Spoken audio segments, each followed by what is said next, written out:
Le titre de cette présentation, c'est la connaissance et les astuces sur la concomitance en santé mentale et comment pouvons-nous approcher le TDAH et la dépendance. Donc, premièrement, le TDAH, si je donne la définition, c'est un trouble de déficit de l'attention avec ou sans hyperactivité. Il y a des points importants qu'il faut savoir sur le TDAH. Entre autres, c'est de l'inattention et de l'hyperactivité. Ça peut provenir d'une immaturité ou d'un dysfonctionnement au niveau du cerveau. C'est de l'aire préfrontale, en fait. L'aire préfrontale, ça peut se comparer à un filtre. Et puis, ça permet la concentration et l'inattention, ou l'inattention et la retenue de comportement ou l'hyperactivité, en fait. Et puis, quand il y a présence de TDAH, ce filtre est défectueux. L'immaturité, elle vient du fait que 50% des enfants qui ont le TDAH se résorbent en vieillissant des problèmes neurologiques à l'âge adulte. Et dans le fond, le trouble de TDAH, c'est un problème héréditaire à 75%. Donc, c'est un problème génétique pour la plupart.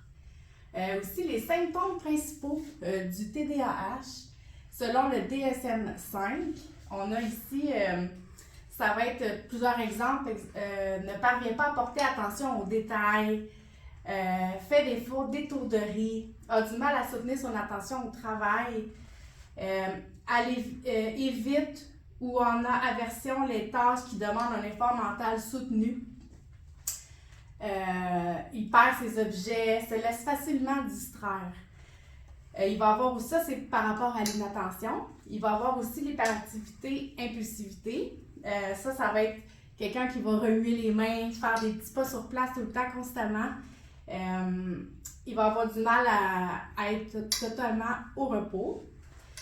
Le TDAH, le TUS et leurs facteurs de risque.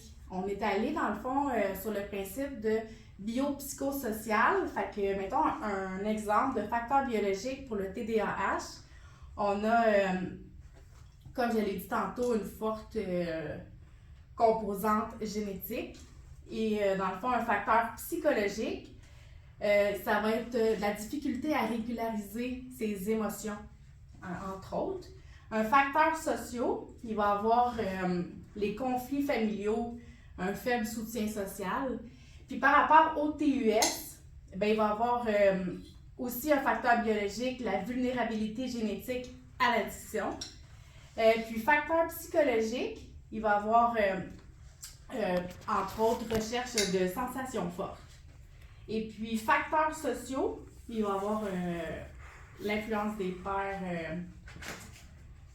entre autres. Et pour la concomitance, il faut savoir que le TDAH influence le TUS, en fait. C'est un déficit de dopamine chez l'adulte qui présente un TDAH. Et l'impulsivité, c'est une partie intégrante du TDAH. Et ça favorise la prise de risque.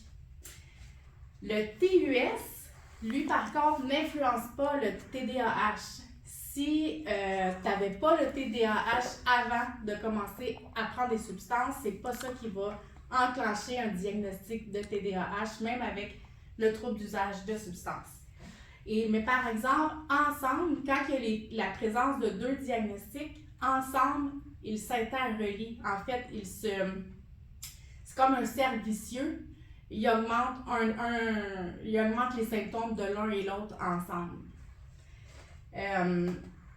L'intervention, aussi, il faut savoir la prévalence du TDAH chez les 1 à 24 ans. Il a quadruplé depuis les années 2000.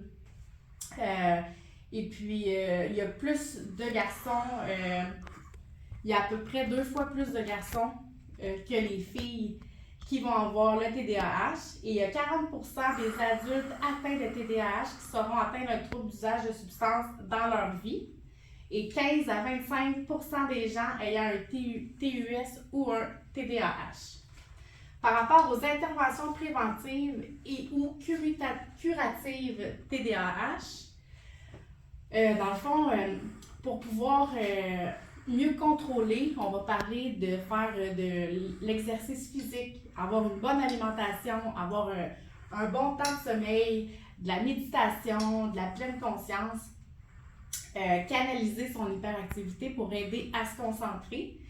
Il y a plusieurs médicaments qui sont efficaces pour traiter le TDAH et 66% des jeunes répondent bien à la médication, sans trop d'effets secondaires.